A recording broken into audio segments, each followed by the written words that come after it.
Welcome to my channel and thank you for watching. If you followed my channel for some time, you would know that it is primarily based around wargaming simulations, specifically nuclear war simulations, although I have branched out into other kind of genres, but originally it was kind of just a mixing. Actually, originally it was for gym stuff, and then I kind of transitioned, and it was a lot of digital combat simulator, flight simulation, combat flight simulation videos. Mainly to share to my Facebook so that, friends and family could kind of see kind of the thing I was doing, because, I don't really personally know anybody that's really into flight simulation. Maybe a couple people I worked with, but outside of that, I'm kind of, when it comes to the simulation stuff, I'm kind of all in. I like tabletop wargaming. I like computer wargaming, whether it's miniatures, whether it's the kind of hex and counter, small scale, large scale, flight sim, kind of across the board. So I'm going to do what I consider my most ambitious kind of project yet. I also love to write. So I consider myself a writer, and I love to write. I've been working on a medieval fantasy type book for quite some time now, but I also been doing some other stuff.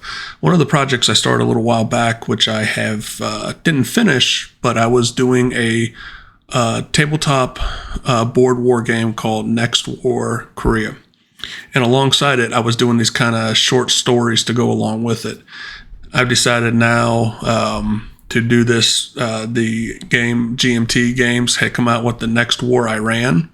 It's one of the only ones in their series that kind of looked at what if it was the United States or its allies on an offensive rather than defensive, which is the other scenarios they ran through. And so I said, what would be a great opportunity to kind of do some writing around this, but also to kind of combine all the different types of things I'm into. So primarily the narrative is going to be driven about how this campaign goes, this Next War Iran campaign. It's going to be set in 2026. And, even just kind of coming up with the idea of, okay, how does it get to the point the United States and allies attack Iran, especially with Trump as the president, because he's actually been someone who's been very reluctant to get engaged in Middle East conflict. He's tried to pull us back from a lot of that, really shift a lot of the focus towards China. So that's where I'm kind of in my head, okay, I gotta come up with a valid reason why, right? And so I've been working some ideas. I'm getting ready to do like the first, like I said, I don't even call it short stories. It's going to be kind of just these kind of one-offs I'm going to post into my Substack. So the first one's going to be from the perspective of Donald Trump, and which you can go a lot of different ways with this. In the previous one I did, the Next War Korea, it was a little more kind of tongue-in-cheek, and this one I'm taking a little more serious. So the whole setting to that one was that there was a certain amount of rapprochement with the United States and North Korea, and it was going pretty well. And then Donald Trump, as a joke, had this Photoshop picture of him having sex with Kim Jong-un's sister, sent it to Kim thinking it was a joke, and things kind of escalated from there. This is going to be a little more serious take and everything, and so it's going to be set from his perspective, kind of going to go into kind of the reasons why. And you see on the screen here, I'm actually showing you clips. This is the vassal module that goes along with the Next War Iran, where I kind of placed the Iranian units, at least the starting units. You see some of the U.S. units that's available to them. The 82nd Airborne Division, 101st Airborne Division, 173rd. It's going to be several Marine units, a couple carrier battle groups. I said, okay, so this is going to drive the main narrative, but I'm also going to have little excerpts, maybe from the point of view of a soldier fighting in it, a pilot. And that's where it's going to come into some of the other stuff that I like to do, which is not just, the board wargaming or the miniature wargaming, but flight simulation. So alongside that, DCS has a Iran map, a Persian Gulf map, or, whatever they call it. But it's basically kind of this same view you see here. They have a map for that. So I have been building a mission in DCS that's going to go alongside this. That's going to represent a U.S. naval with some Air Force assets launching strikes against Iranian nuclear facilities. They're going to have to penetrate their air defense systems. And there's also going to be some naval engagement, especially Iranian with the gunboats and everything.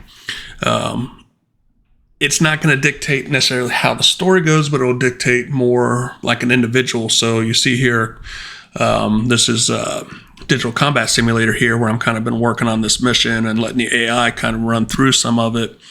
And so this will be from the point of view of a FA-18 Super Hornet pilot. And so his story, his narrative is going to be dictated on how I do the mission. Not the best pilot in the world, so doesn't look good for the gentleman, but we'll see how that goes. So it's going to integrate some of that. I'm also, it's not just, there's a lot of good stuff you can do with the digital combat DCS world. This is what I did in Syria, kind of a night fight with the anti-aircraft guns firing off and everything. Very similar to the first night over Baghdad in the Desert Storm. So really meant to invoke kind of that kind of thing. So there's some different cool stuff you can do with it and everything. And it'll help drive the narrative somewhat. The next war, the actual campaign and everything is going to be the biggest narrative driver, though, as I said. But I'm not just going to stop with that. So Command Modern Operations, which does on a larger scale the air and naval and some ground operations, does it very, very well. It's, there's two versions of it. Obviously, I have the consumer, off-the-shelf version. They also have their pro version that they market to different militaries around the world. And really, that's difference main being that the amount of intel, kind of customization that goes into that, a little more classified information into the units and performance and everything. But still, it's a great simulation. You can really kind of model out so many different weapon systems and everything. Alongside it, for some of the ground combat stuff, especially with the light infantry, there is combat mission. There's Shock Force, there's Black Sea. There's a lot of different, kind of games in that series. But I'm going to utilize that to model some of the kind of more ground, more personal kind of operations from the guys on the ground. Boots on the ground, so to speak.